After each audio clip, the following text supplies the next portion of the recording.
Praise the Lord. Father, we thank you in the name of Jesus, even for teaching us things regarding your love and the cycle of love. We thank you, God, for bringing us into the first most important cycle that have to do with the cycle of loving you. Today, thank you for having given us another message under the cycle of love, which have to do with loving ourselves. One of the most difficult, challenging love cycle that most of us do not express. We pray that God, you will help us to be able to see what you are doing and accept, oh God, to love ourselves the way you have loved us, in the name of Jesus Christ. We thank you for answer prayer. Amen. Praise God. Today we'll be speaking about loving yourself. One of the most difficult loves. And I've struggled in that area of love. I have. I don't know about you. I love God. I love people. Even to the extent of loving those who hurt me and those who cause me pain and problems. But sometimes I do not love myself the way I ought to love myself, because I feel I was born to live for God and for others, even though that is good. But the cycle of loving ourselves is important. Otherwise, once that cycle breaks, then we are going to have problems in the entire cycle or process of the love of God. So from loving God, or after loving God, the next love in line is the love for ourselves. So let me read Galatians chapter 5, verses 14. And then we'll look at James chapter 2, verse 8. For all the law is fulfilled in this one word, which is this: thou shalt love thy neighbor as thyself. Thou shalt love thy neighbor as thyself. So what it means is that two loves have been mentioned here: neighbor love, or love for neighbor, and love for self. But I cannot love my neighbor without loving myself. That's the way the Bible puts it. In other words, the kind of love I show to myself will be the same kind of love value that I can bring to my fellow.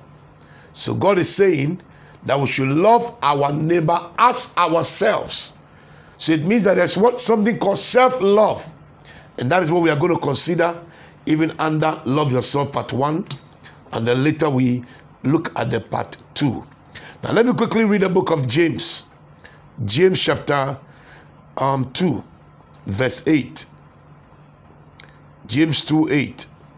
James 2:8 says, if ye fulfill the royal law according to the scripture, thou shalt love thy neighbor as thyself, ye do well.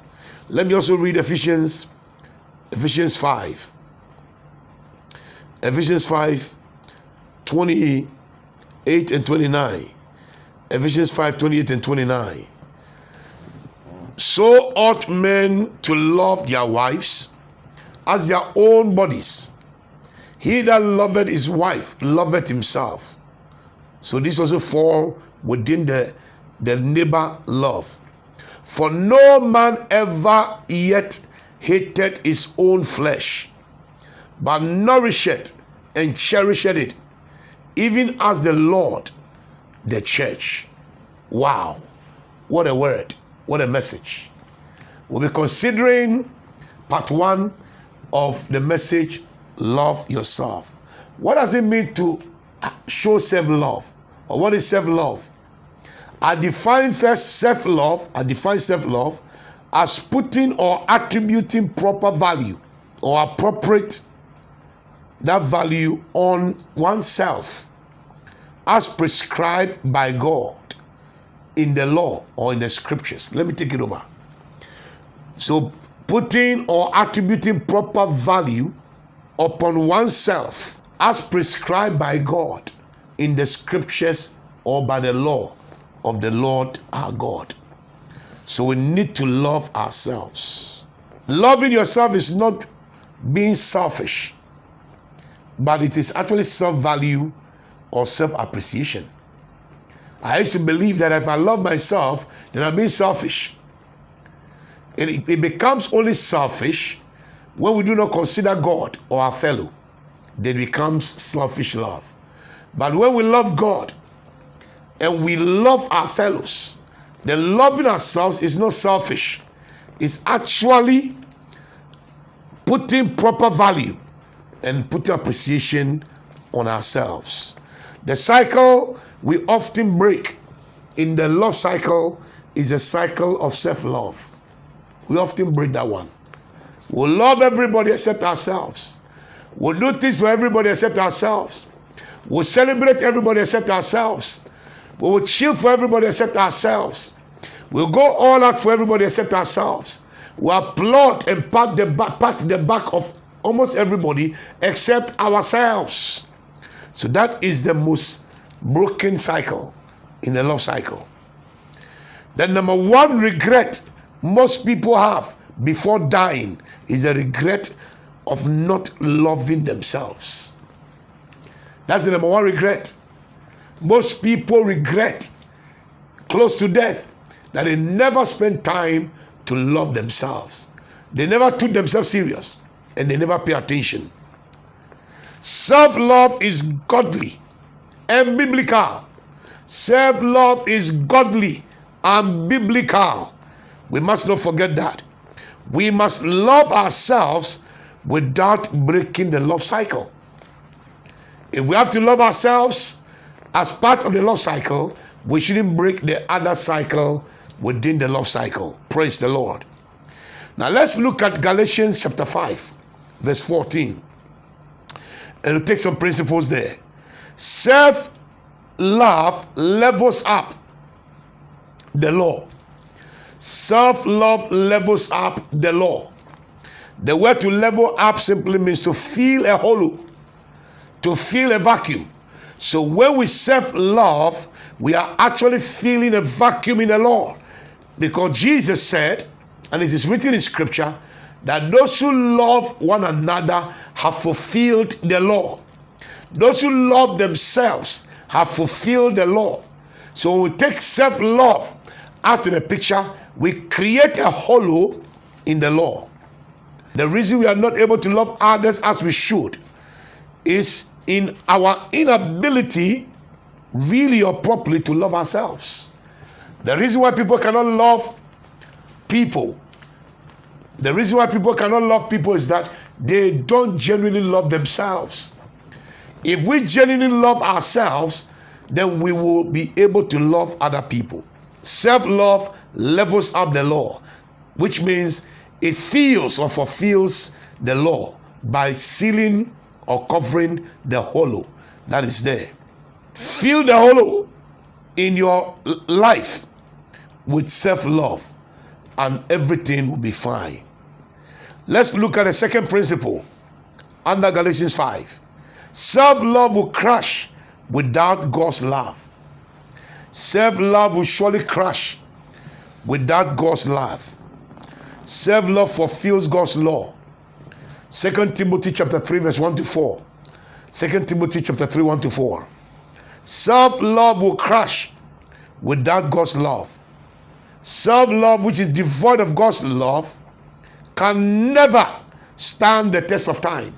Self-love will crash without God's love. And I'm saying that self-love that is devoid of God's love can never stand the test of time, because our love will be tested. When you love yourself but you do not love God, like it was said in the book of 2 Timothy chapter 3 verse 1 to 4, it says, in the last days some strange and dangerous things will begin to happen. And one of them that was mentioned, that people become lovers of themselves, lovers of pleasure and not God. People will love themselves but not God. People love pleasure but not the presence of God. And that is dangerous. That is very dangerous. Now in James chapter 2 verse 8. There are other principles there. So we've seen two principles. So number one, we say self-love levels up the law. Number two, we say self-love will crash without God's love. Number three, in James chapter 2 verse 8, self-love is royalty. Self-love is royalty. It means it's something that is noble and something that is preeminent. Self-love is royalty. When you love yourself, it means you are doing a noble thing. It means you are manifesting preeminence. Self-love fulfills the royal law. Self-love fulfills the royal law. So remember, the third point you have said, or we have used, is that self-love is royalty. Number 4, self-love is good and it is golden. Self-love is good. The Bible says in James chapter 2 verse 8, it said when we love one another as we love ourselves, we'll fulfill the royal law and we do well. The word to do well in the Greek used there, it means we do good. So self-love is good and self-love is golden. May the Lord God himself, which will listen his breath upon his word and upon our lives, cause us even to love ourselves as he loves us. Love ourselves as we will love our fellow.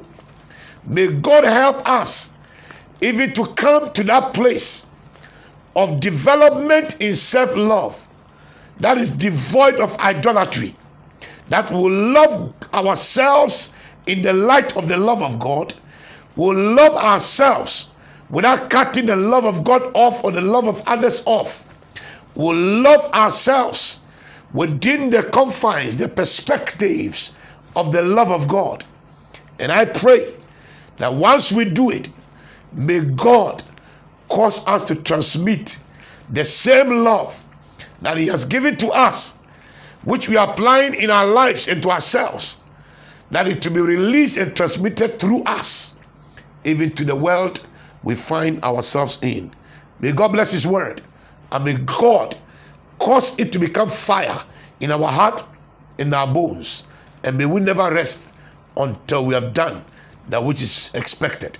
Remember, God called you to love him. After loving him, God wants you to love yourself. Love yourself. Do some wonderful things to yourselves. Tell yourself you love yourself. Let yourself know that you love yourself. May God bless us. Next time, I'll come to you again with the part 2 of the message on love yourself, which is part of the love cycle. God bless you. Mega shalom. Amen.